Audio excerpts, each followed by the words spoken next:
Hi guys, my name is Kirsty and welcome back to Upside Down Books. Today we're going to be reviewing Q by Christina Dolce.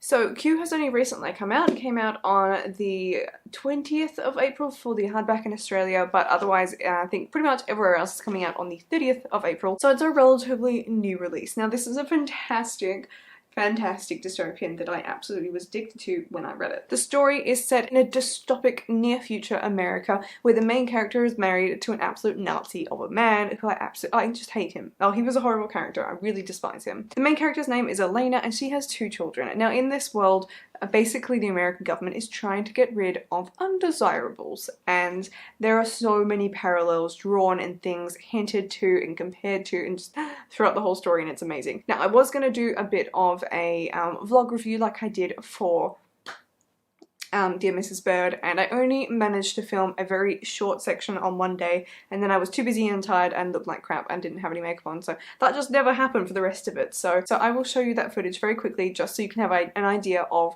my enthusiasm when I first started reading this book. Hey guys, so I have just started reading Q today and I have got about halfway through it and I'm absolutely loving it. So as you can see, that's pretty much more or less halfway through the book. So this has been really fantastic. This was sent to me by Harlequin and I'm super excited about it. I hadn't heard about it until it arrived on my doorstep and I have been loving it. So this book is all set in America. I think it's sort of in like a alternate reality or a futuristic dystopian reality. So this is all about people being based, ranked, judged on their Q score, which is about how perfect they are. The whole book is sort of exploring the what is really going on element. So this is a really exciting book. It's got really short chapters so far, which means it's really hard to put down. So far this is a big tick. I have literally read all of this today and I've not been able to really put it down. So honestly, I probably won't finish it today, but I certainly think I'll be finishing this one tomorrow. This is such a binge read at the moment. Hey guys, so it is now several days after I've actually finished reading Q and I really enjoyed it. It was just incredible. I loved how strong the theme of motherhood was,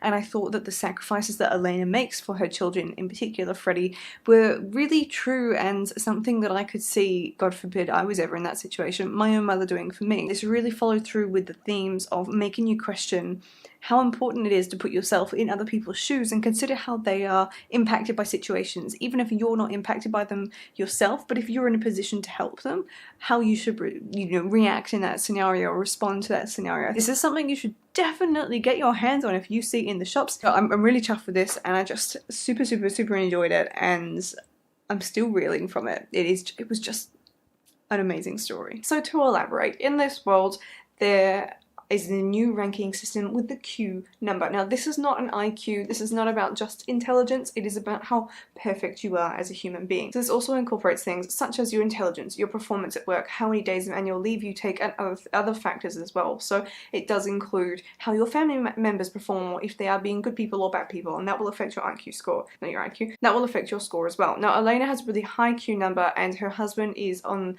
the board, or at least almost just about running the education system and calling all the shots as to how that works. So there are 3 tiers of schools. There is a silver school, a green school, and a yellow school. Now her children are quite smart, but her youngest is struggling, and it is hinted that she is somewhere in the autism spectrum, but it's never really established exactly what, because basically Elena doesn't want to have to put a label on it because she's worried that a label might hinder her daughter's progress in the world if people were to know that she was not perfect per se. Now her eldest daughter has a Q score between 9 and 10, and any score between 9 and 10 mean those kids go to silver schools. They are expected to be the leaders of the world, or at least of America, and they are given preferential treatment everywhere.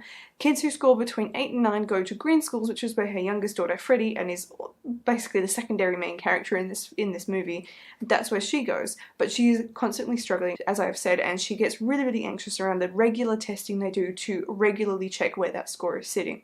Anyone who scores 8 or below, now bearing in mind this is out of 10, so 8 is a very high bar to be set, goes to a yellow school. These kids are never heard of again. Now supposedly they come back and they're burger flippers or doing some other undesirable job that has no real future growth in it, and Elena spends a lot of the time denying that it's a bad existence or that there's anything wrong with the system, because she's so involved with the system that to say that there would be anything wrong with it or admit that there's something wrong with it would have to be her taking on some responsibility to her contribution to building this society. I thought this book does a really good job of making you as the reader actually reconsider your actions. Elena is forced repeatedly to evaluate herself and try and put herself in other people's shoes, but more the point is, to begin with, she doesn't do that at all. She'd rather turn a blind eye, because if it's not affecting her, then why should she care? But as more and more neighbours are affected for reasons that she doesn't really understand, and they are spitting at her and calling her nasty names, she feels really responsible. But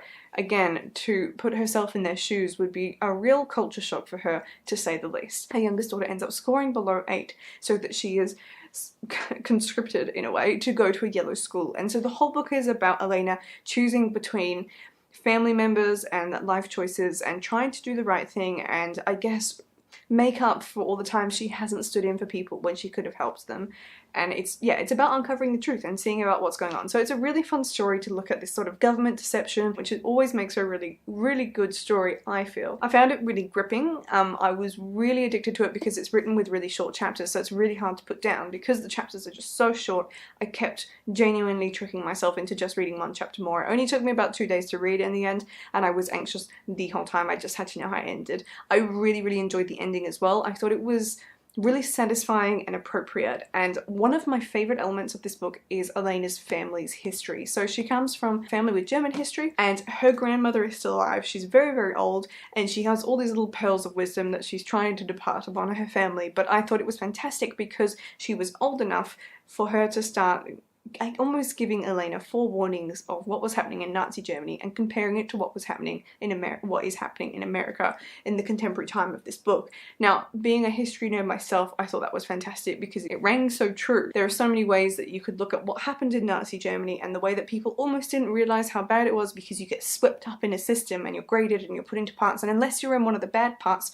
you don't really care because the sense of belonging is so great for those who are having a good time, and it was such a good parallel for what was happening in Q. So I can't recommend this book enough. If that sounds like something that tickles your fancy, then I certainly think you'll enjoy it. It is super duper easy to read, and I haven't read a dystopian book that is just a simple standalone without any complicated romance. In fact, the marriage in this is just horrific and exhausting to try and nut out, and I really felt for Elena with trying to choose between basically an abusive husband. He wasn't outright abusive, but he was very manipulative, I think would be the right word. I don't even know what to compare this against. I think the only comparison I could say is if you like The Handmaid's Tale, then you will like this book. So that is all I'm going to say on Q today. I would love to know if you have read this book or if you're planning on reading it and what you thought, but other than that, I will see you in my next video. Goodbye.